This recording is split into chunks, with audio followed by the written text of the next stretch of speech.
לכם איך אפשר להכין בובות חמודות שכל ילד יכול לעשות בבית עם ההורים, ומחומרים שיש לנו בבית. בואו נתחיל.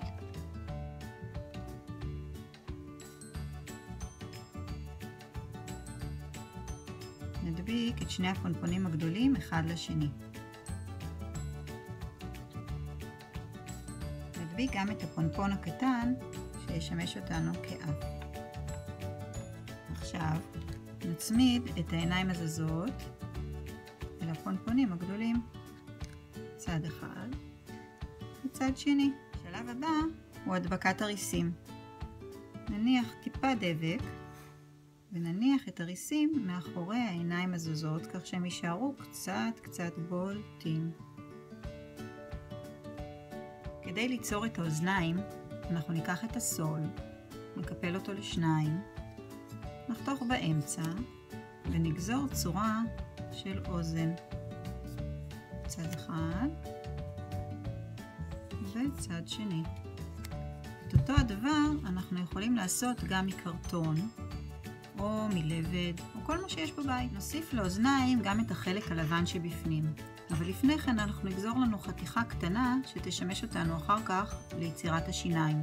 שוב נקפל לשניים, נחתוך באמצע ונגזור בדיוק את אותה צורה גם מהלבן. הנה, ויש לנו שניים. ועכשיו נדביק את הלבן על גבי הוורוד. קצת דבק. מדביקים וגם בצד השני. ועכשיו נחבר את האוזניים אל הפונפון. נמרח דבק קצת בקצה ונצמיד לאחורי הפונפון. כך גם בצד השני.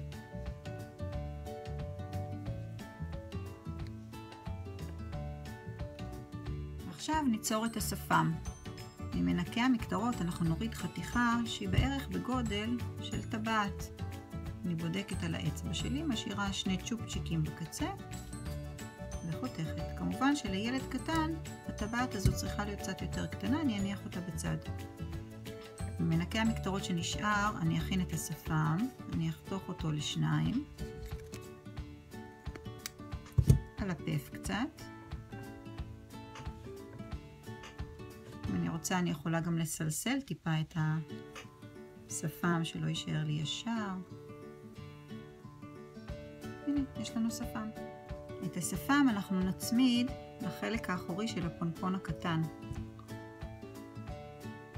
בצורה כזו. ואנחנו כמעט מסיימים. עכשיו ניצור את השיניים. ניקח את חתיכת הסול שהשארנו ונעשה מין חריץ כזה שקצת נרחיב אותו.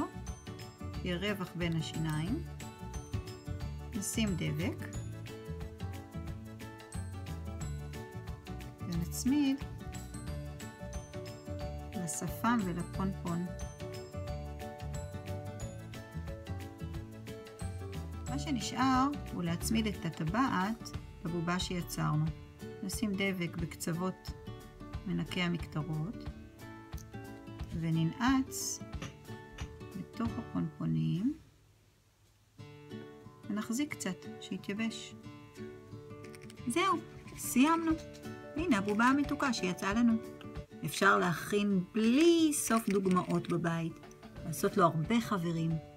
אז הנה כמה דוגמאות חמודות, ושתהיה לנו חופשה נהדרת. להתראות.